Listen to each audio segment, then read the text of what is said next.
Antes de introducirnos en la unidad temática tercera, sitio del suceso, iniciemos el estudio del concepto de investigación criminal.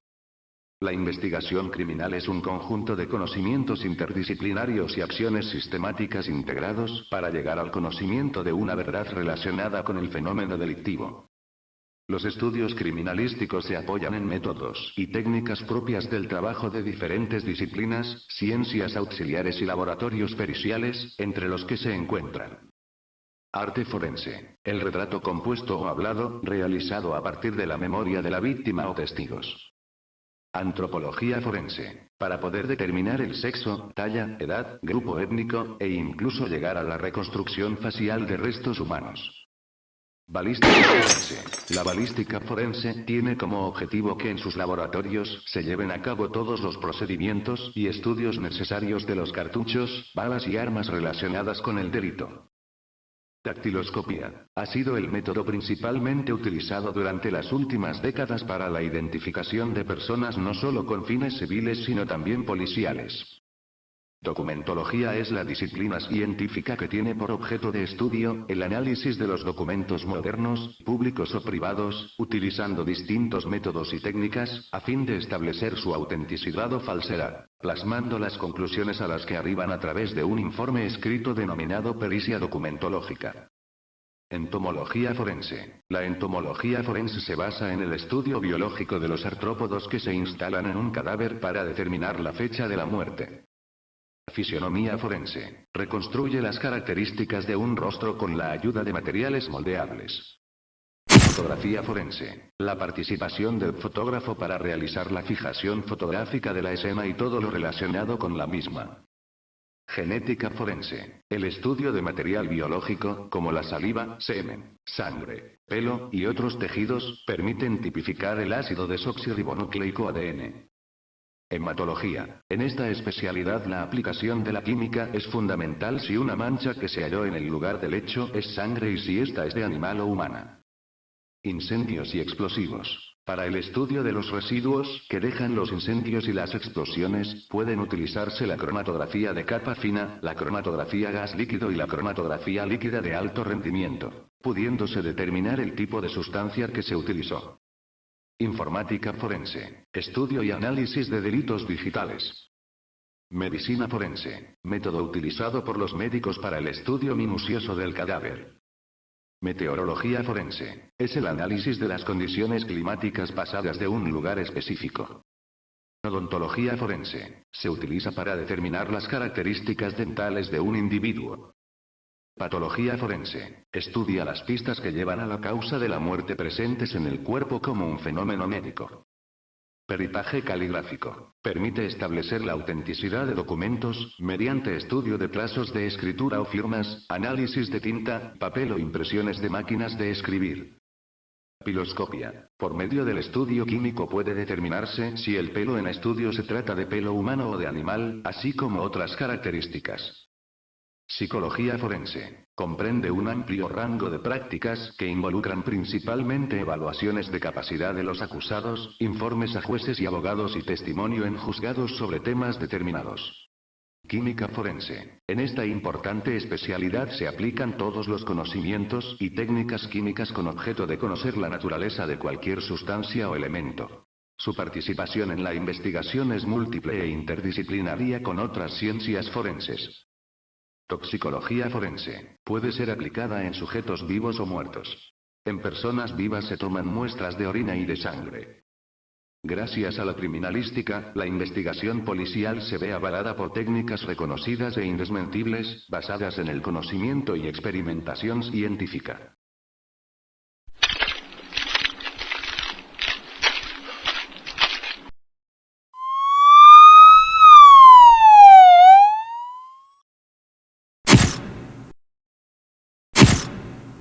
Después de esta escena veremos todo lo relativo a la criminalística. Veamos ahora cuál es el concepto de la criminalística. La mayoría de los autores es la que concibe la criminalística como la disciplina auxiliar del derecho penal que se ocupa del descubrimiento y verificación científica del delito y del delincuente. Introduzcámonos en la criminalística. Lo que persigue la criminalística es evidentemente el descubrimiento del delito, del delincuente y también de la víctima. Descubrir un delito no significa solo comprobar la existencia del hecho punible, que en el mayor de los casos se acredita, sino además de esto lo más relevante es determinar el cuándo, el dónde, cómo, por qué y el quién, con la mayor exactitud posible en términos de las exigencias espaciales, modales y personales del hecho punible. El dónde nos indica el lugar espacial donde ocurrió el delito. El cómo explica cuál fue el modus operandis. El por qué se manifiesta por las motivaciones del sujeto activo y en algunos casos del sujeto pasivo. El quién se expresa por quien cometió el ilícito. En conclusión, son todos estos elementos que como investigadores debemos verificar y someter a experimentación, ayudados por las ciencias multidisciplinarias de que se vale la criminalística para acreditar el delito, las pruebas, la persona del delincuente y las víctimas. Principios de la criminalística. En la criminalística se menciona que existen 7 principios fundamentales que deben de poderse encontrar en una investigación y que aplicándolos adecuadamente pueden llevarnos al esclarecimiento de la verdad histórica de los hechos. Si bien en ocasiones se encuentran sobreposiciones entre estos principios, el criminalista debe conocer cada uno de estos para llevar adecuadamente su trabajo y obtener los resultados que de él se esperan. Mencionados en orden clásico, los 7 principios son los siguientes. Uso. Producción. Intercambio. Correspondencia. Reconstrucción de hechos. Probabilidad. Certeza. El primer principio es el de uso, que implica que el criminal necesita de algún material específico para cometer sus fechorías. Palancas y navajas para robar, una pistola para asaltar, etc. Principio de producción. Los criminales toman objetos comunes y corrientes y les dan una utilización específica para cometer sus ilícitos. Es común que algunos de estos objetos queden olvidados por el criminal dentro del lugar de los hechos, pudiendo ser recogidos y embalados adecuadamente por un criminalista que está capacitado para estudiarlos y así obtener material sensible significativo para la captura y comprobación de la culpabilidad del criminal. El intercambio. Es uno de los principios más importantes, puesto que en todo crimen de manera inevitable el criminal se llevará una parte de la escena adherida a él, y dejará sus rastros en la misma cuando actúa solo. Cuando existe una persona agredida es similar, pero en este caso también existirá un intercambio entre el atacante o victimario y la víctima, formándose el triángulo clásico víctima-victimario-medio ambiente en donde los tres intercambian material. Otro principio fundamental en la criminalística es el de correspondencia de características, que implica que podemos obtener material de la escena del crimen que debe corresponderse o no con un sospechoso, existiendo de esta manera una prueba positiva incriminatoria o bien liberativa para el presunto culpable. La importancia de este principio radica en que podemos comparar las características de las muestras tomadas en la escena del crimen, con las del sospechoso para aportar datos probatorios de la culpabilidad del delincuente o demostrando la inocencia del sospechoso al existir diferencias. El principio de reconstrucción de hechos y fenómenos. Se basa en el supuesto de que conociendo cómo se producen diversos fenómenos en la población en general podemos hacer inferencias propias para un caso en particular y explicar cómo sucedieron los hechos. El principio de probabilidad se relaciona mucho con el de reconstrucción de hechos porque al igual que este parte de la observación general de un fenómeno para llegar a la particularidad de un caso en concreto, y nos dice si es altamente probable, medianamente, bajamente o improbable una versión de los hechos. El principio de certeza se basa en la posibilidad de confirmar por instrumentos de laboratorio la presencia de un elemento determinado en la escena del crimen, de manera que se pueda comprobar científicamente lo que nuestros sentidos nos proponían previamente, dándole mucho más peso a nuestras afirmaciones. El método criminalístico. Como todas las ciencias, la criminalística tiene un método particular que le permite llegar a cumplir sus fines y obtener información útil. Este método consiste en 6 pasos sucesivos, a saber: protección del sitio del suceso o preservación del lugar. Observación del lugar. Fijación. Levantamiento y embalaje de indicios. Cadena de custodia. Estudio de laboratorio. Protección del sitio del suceso. Esta operación de resguardo del sitio del suceso es de vital importancia y debe ser efectuada por el primer carabinero que se constituye en el lugar. Y su objetivo es conservar en forma primitiva el sitio del suceso después de ocurrido el hecho, permitiendo con ello que las operaciones y diligencias posteriores sean oportunas y verídicas, sobre evidencias originales. Con la protección se debe impedir la alteración, manipulación, contaminación y sustracción de las evidencias existentes en el lugar, como también el acceso de curiosos y de personas no autorizadas. Reglas de protección. Para una adecuada protección del sitio del suceso, se han de cumplir las siguientes reglas fundamentales. Llegar con rapidez al sitio del suceso, desalojar a los curiosos y establecer un cordón de protección. No mover ni tocar nada ni permitirlo, hasta que no haya sido examinado y fijado el lugar por quien corresponda. Seleccionar las áreas por donde se va a caminar, con el objeto de no alterar o borrar indicios. La protección debe mantenerse sin interrupción, hasta el tiempo que sea necesario, que por lo general coincide con la fijación y el levantamiento de las evidencias. No olvidar que la primera obligación del carabinero es salvar una vida. Por lo tanto, ante la presencia de un lesionado en el lugar, lo primero es prestar los primeros auxilios y realizar las gestiones tendientes al desplazamiento oportuno del mismo, a un centro asistencial. Solucionada la emergencia, se proseguirá con el trabajo en el lugar. Técnicas de protección. Sitio del suceso abierto. Su protección se debe efectuar aislando el lugar, empleando para ello cordeles, cintas, vehículos, el propio personal o cualquier medio existente al alcance. Sitio del suceso cerrado. Su protección consiste básicamente en clausurar los accesos, ya sean ubicando personal frente a puertas, ventanas o sellando dichos sectores, sin que ello signifique modificar su posición original. Sitio del suceso mixto. Su protección se efectuará utilizando los medios y técnicas señaladas tanto para lugares abiertos como para cerrados. Inspección ocular. Una vez protegido el sitio del suceso, se procederá a su inspección ocular en forma deliberada y reiterada, de tal manera que pueda captarse toda la información indiciaria y asociativa al hecho que se investiga. Veamos sus objetivos. Reconocer si el sitio del suceso es el original o si existen otros sitios asociados que se deben investigar. Localizar evidencias físicas asociadas al hecho, tales como aquellas identificadoras y reconstructoras. Hacer las reflexiones inductivas y deductivas in situ, con el objeto de formar un juicio sobre el acontecimiento y poder emitir opiniones al respecto. Incorporemos algunas recomendaciones importantes. Para la eficiente inspección ocular del sitio del suceso y el cumplimiento de los objetivos del mismo, se recomienda aplicar los siguientes métodos. Determinar el tipo de sitio del suceso del que se trata, su ubicación geográfica, sus características generales, sus vías de acceso y las condiciones de iluminación y visibilidad.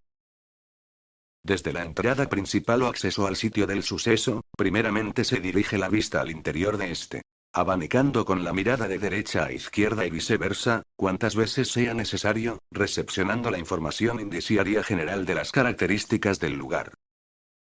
De acuerdo con la información preliminar que se va recibiendo, habrá que acercarse al centro del lugar de los hechos, seleccionando áreas por donde se realizarán los desplazamientos.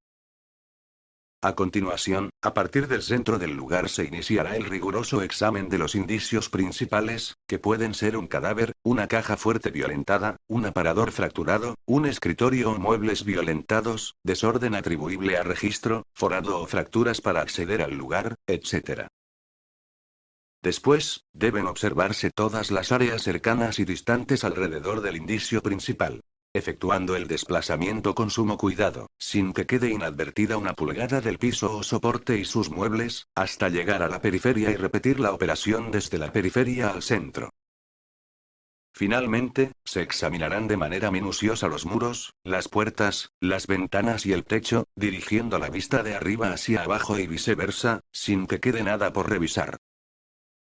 Conforme se vayan descubriendo los indicios asociativos, se darán las indicaciones para su posterior fijación y descripción. En relación aparte, también se anotará la ausencia de las evidencias, que de acuerdo a las características del hecho, se supone que deberían encontrarse en el lugar y que no fueron halladas, así como todos aquellos indicios sospechosos que se localicen en el sitio del suceso. Cuando sea necesario, habrá que auxiliarse con instrumentos de aumento para una mejor observación de las evidencias.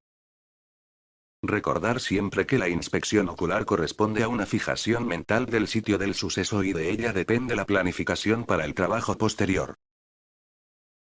Antes de iniciar la fijación del sitio del suceso, expliquemos primeramente lo que es un indicio en la escena del delito. Desde el punto de vista criminalístico, los indicios son evidencias físicas materiales que nos pueden conducir a determinar la existencia de un hecho punible, el modus operandi que se utilizó para su consumación y con ello lograr la identificación de los autores del hecho. Los indicios pueden localizarse en el lugar de los hechos, en el cuerpo de la víctima, en el cuerpo del victimario, en las zonas aledañas.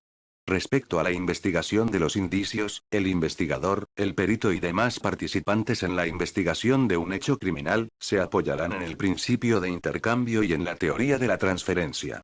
Ello en razón de que el contacto entre el delincuente, la víctima y el lugar de los hechos ocasionará cambios físicos y transferencia de materiales, que proporcionará riqueza de datos para el investigador. Preliminarmente, indicaremos que los indicios, a fin de poder ser estudiados y posteriormente valorados, puede dividirse en tres clasificaciones. Clasificación de los indicios por el momento de su producción, por su relación con el lugar de los hechos, y por sus características físicas. Clasificación de los indicios por el momento en que se producen pueden ser antecedentes, los generados antes del hecho, concomitantes, los que se generan durante el hecho, consecuentes, los que se generan con posterioridad al hecho. Por su relación con los hechos se clasifican en indicios determinados. Son aquellos que requieren solamente un análisis minucioso a simple vista o con lentes de aumento, y que guarden relación directa con el objeto o persona que los produce. Indicios indeterminados. Son aquellos que requieren de un análisis completo para el conocimiento de su composición y estructura de acuerdo con su naturaleza física, pues de otra forma no estaríamos en la posibilidad de definirlos. Son, por ejemplo, pelos, fibras, semen, orina, vómito, manchas o huellas de sangre y pastillas desconocidas con o sin envoltura. Indicios asociativos. Los que colaboran y guardan relación directa con el hecho que se investiga. Indicios no asociativos. Se localizan en el lugar del hecho o del hallazgo, pero no están relacionados íntimamente con el caso que se investiga. Indicios microscópicos. Son aquellos que por su naturaleza se requiere de algún instrumento óptico, lupas o microscopios, para su observación. Por ejemplo, pelos y fibras. Indicios macroscópicos. Los que se observan a simple vista. Manchas, armas, etc. Indicios trasladables. Son aquellos que por su naturaleza, forma, volumen, peso o cualidades inherentes, se pueden sacar del lugar de investigación y se pueden preservar de forma adecuada para trasladarse al laboratorio para el estudio respectivo. Armas, fibras. Indicios no trasladables. Son aquellos que por su naturaleza, forma, volumen, peso o cualidades inherentes, no pueden moverse del lugar de investigación ya que alterarían sus condiciones originales. Huellas de calzado en lodo, impresiones latentes de huellas dactilares, etc. Clasificación atendiendo a su origen. Dubitados. Son aquellos cuyo origen ignoramos o tienen una dudosa procedencia. Indubitados. Aquellos cuyo origen no ofrece dudas. Clasificación atendiendo a su visibilidad. Visibles. Aquellos que se ven a simple vista. Latentes. Los que no se ven sin mediar un proceso de revelado físico, luz ultravioleta por ejemplo, o químico, variedad de reactivos según su naturaleza. Clasificación atendiendo a su composición. Orgánicos. Aquellos que son de procedencia animal o vegetal. No orgánicos aquellos que no tienen esa condición. Clasificación atendiendo a su objetivo criminalístico. Reconstructores. Los utilizados para establecer la secuencia de los hechos ocurridos en el sitio del suceso. Identificadores. Aquellos que sirven para determinar y, como su nombre lo indica, identifican tanto su naturaleza intrínseca como su origen. Clasificación atendiendo a su validez como evidencias probatorias en el juicio. Válidos como evidencia. Son válidos aquellos que no hayan tenido una contaminación física ni jurídica. Inválidos o nulos. Son los que no han cumplido con esa condición y no son hábiles para ser presentados en juicio, por haber perdido su valor probatorio. Clasificación por sus características físicas. Si nos centramos en una clasificación propiamente como evidencias físicas y materiales que constituyen indicios, pueden dividirse en orgánicos. Todos los de procedencia humana o animal. Los indicios más frecuentes localizados en la escena del crimen son cadáveres, en los cuales se puede observar posiciones cadavéricas, lesiones y signos tanatológicos. Miembros aislados. Pueden ser extremidades cefálicas, superiores o inferiores, caja torácica, región pélvica, placentas, etc. Osamentas. Completas o en partes. Fluidos orgánicos. Pueden ser sangre en sus diferentes manifestaciones, líquida, coagulada y seca, ya sea sobre armas, ropas, piso, tierra, muebles, muros, vehículos, etc. Semen, asociado generalmente a delitos sexuales, se puede localizar en el cuerpo de la víctima, sábanas, ropas, condones y objetos diversos. Casi siempre se localiza seco. Saliva. Igualmente asociado a delitos sexuales, pero localizado también en vasos de vidrio, colillas de cigarro, sobres de papel, estampillas, etc. Vómito. Orina. Elementos filamentosos que se localizan en cualquier región del cuerpo de la víctima o victimario, ropas, vehículos, armas, toallas, ropa de cama, etc. Y pueden ser pelos, pestañas, cabellos, vello púbico, vello axilar, etc. Los cuales también pueden ser de origen animal. Inorgánicos. Pueden ser naturales, polvo, óxido, cenizas, manchas, etc. Y artificiales, tintas, armas, restos de incendios, papeles, monedas, etc. Aquí podemos establecer una subclasificación. Fibras. Textiles, vegetales o sintéticas. Huellas. Es toda figura producida en una superficie dura o blanda, por contacto suave o violento, con una región del cuerpo o un objeto, las cuales pueden estar impregnadas de sustancias colorantes. Indican la forma, contorno y características del objeto que las produjo. Pueden ser dactilares, palmares y plantares, las cuales a su vez pueden ser latentes, positivas y negativas, y cuya búsqueda se realiza en superficies duras o blandas con los procedimientos adecuados para cada sustrato. De dientes y uñas, las de dientes reciben el nombre de mordeduras, las de uñas el de estigmas ungueales, y pueden presentarse en la víctima y el victimario. De labios pintados. Localizadas en homicidios relacionados con delitos sexuales y entre homosexuales. Pueden ubicarse en pañuelos desechables, ropas, cigarros, papel, condones y superficies duras. De neumáticos. Pueden ser negativas y positivas. Las primeras serán sobre superficies duras y pueden ser de frenada, deslizamiento y rodamiento. Las negativas serán en superficies blandas como lodo, arena y tierra suelta. De pisadas. Pueden ser negativas y positivas. Las primeras serán sobre superficies duras y se producirá con el polvo de las superficies que se pisen, o con la suela del calzado o con sustancias colorantes. Las negativas serán en superficies blandas como lodo, arena y tierra suelta. Producidas por herramientas. Las encontraremos en puertas, ventanas, cajones, escritorios, cajas de seguridad, picaportes, cerraduras. Se dividen en impresiones, mellas en el material producidas por un objeto más duro, y estriaciones, una serie de rayas paralelas dejadas en una superficie por otra superficie dura o por el borde de una herramienta. Armas. En sus diversos tipos. De fuego. En sus diferentes modalidades. De repetición, revólver y escopetas, semiautomáticas, pistolas, rifles, subametralladoras, algunas escopetas, etc. Automáticas. Rifles, subametralladoras, etc. Blancas. En sus diferentes formas. Punzantes. Punzones, picahielos y agujas cortantes. Cuchillos, navajas, hojas de afeitar, fragmentos de vidrio, etc. Punzocortantes. Puñales, cuchillos de carnicero y tijeras, punzocontundentes. Varillas y desarmadores. Cortocontundentes. Machetes y hachas, etc. Contundentes. Todo objeto con peso, masa, volumen y forma regular o irregular, capaz de generar lesiones por contusión. Piedras, tubos, baits de